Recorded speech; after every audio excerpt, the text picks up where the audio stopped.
পিঠেপুলির উৎসব মকর সংক্রান্তি আসন্ন। এই মকর সংক্রান্তির প্রাক লগ্নে ঘরে ঘরে মা বোনেরা যেমন ব্যস্ত পিঠেপুলি তৈরিতে, তেমনি কিশোররা ব্যস্ত অপেক্ষাকৃত ফাঁকা জায়গায় বুড়ির ঘর বা আলন্তির ঘর তৈরিতে।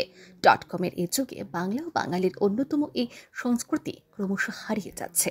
তারপরেও পল্লীগ্রামে এখনও স্বমহিমায় টিকে রয়েছে এই সংস্কৃতি।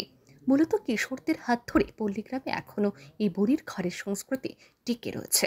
পৌষ সংক্রান্তির আগে রবিবার তেলিয়ামুড়া মহকুমার কৃষ্ণপুর আমতলী এলাকায় দেখা গেল বাড়ির পাশের ফাঁকা জমিতে দুই কিশোর মহাব্যস্ততায় বুড়ির ঘর নির্মাণ করছে। ক্যামেরা চোখ পড়তে কিছুটা যেন ইতস্তত বোধ করল এই দুই কিশোর। পরে সংকোচ দূরে ঠেলেই তাদের একজন বিজয় বিশ্বাস জানায়, মকর সংক্রান্তির আবহে সবাই মিলে আনন্দ করবে, পিকনিক করবে, হবে খাওয়া দাওয়া। পরের দিন সাত সকালে স্নান সেরে বুড়ির ঘরের আগুনের পরশমণিতে শরীর উষ্ণ করবে তারা। এদিন এই দুই কিশোর জানায় প্রতি বছরই তারা মকর সংক্রান্তি উপলক্ষে বুড়ির ঘর বা আলন্তি ঘর বানায়।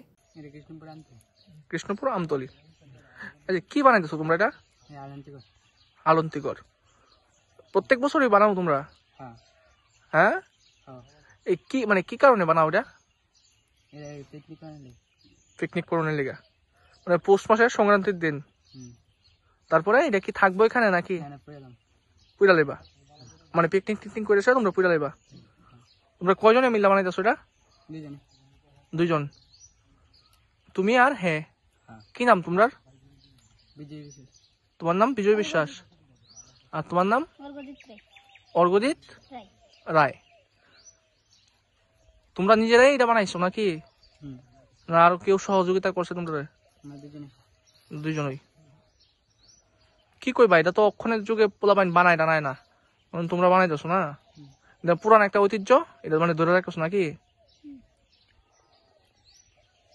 উল্লেখ্য, বুড়ির ঘর কিন্তু বাংলা ও বাঙালিদের একটি চিরাচরিত সংস্কৃতি। বিজ্ঞানের এই আধুনিক যুগে শহরাঞ্চল থেকে প্রায় বিলুপ্ত হয়ে গেছে এই দৃশ্য, তবে গ্রামে কিন্তু এই ঐতিহ্য আজও সমানে বয়ে চলছে। রিপোর্ট আর নিউজ।